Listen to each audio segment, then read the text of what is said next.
Pulmonary function test और the spirometry test, आप सबने दोनों टेस्ट के बारे में सुना होगा। I am not talking about incentive spirometer, वो तो दूसरा होता है, पिक्चर आपके सामने है।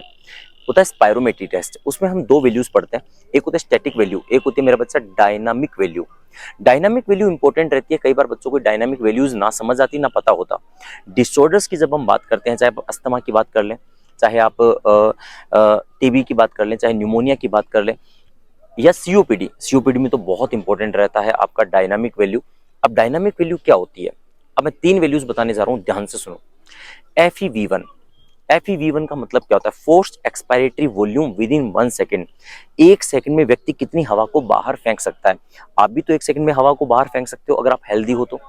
इसके लिए एक नॉर्मल डेटा दिया गया है, 80 to 85%, आप मैं हम सब 80 to 85% हवा बाहर फेंक सकते हैं। तो नॉर्मल FeV1 एक सेकंड में बाहर फेंकने का जो वैल्यू आता है वो आता है 80 to 85%। ठीक है sir.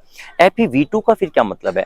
Forced expiratory volume 2 second, 2 second में व्यक्ति कितनी हवा बाहर फेंक सकता है? 90 to 95%।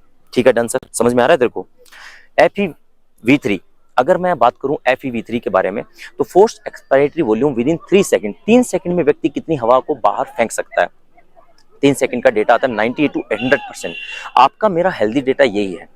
पर अगर व्यक्ति सीओपीडी से सफर कर रहा है, क्रॉनिक ऑब्स्ट्रक्टिव पल्मोनरी डिजीज से, तो मुझे बताओ क्या उसके अंदर एल्यूलाई डिस्ट्रक्ट एंड डायलेट है? ब्लैब एंड बुले पाउच बन गए हैं? उसकी जो इलास्टिक रिकॉइल प्रॉपर्टी है एल्यूलाई की वो खत्म हो चुकी है? यस, यानी हवा अंदर तो जाएगी, पर एल्यूलाई की जब पिचकने की बारी आती है तो एल्यूलाई पिचकेगी नहीं, हवा ट्रैप हो जाएगी। Air trapping seen into the emphysema, हवा बाहर की तरफ जल्दी से नहीं निकल सकती। ठीक है सर, इसलिए सीओपीडी के केस में FeV1 जो होता है वो कम आता है। FeV2 भी कम आएगा, FeV3 भी कम आएगा, क्योंकि व्यक्ति उतनी नहीं फेंक सकता हवा को। I am not talking about बातों को, आप तो बातें फेंकते हैं, मैं हवा की बात कर रहा हूँ।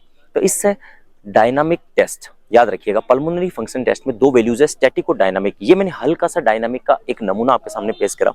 इसको मेरी बातें कितने प्यार से समझ आ रही है, सब कुछ सुना, FeV1, V2, V3 आपने सुना, ये समझ सकता है, तुम क्यों नहीं समझ सकते? पढ़ो हमारे साथ, जुड़ो हमारे साथ डैम्स परिवार के साथ। Thank you to all.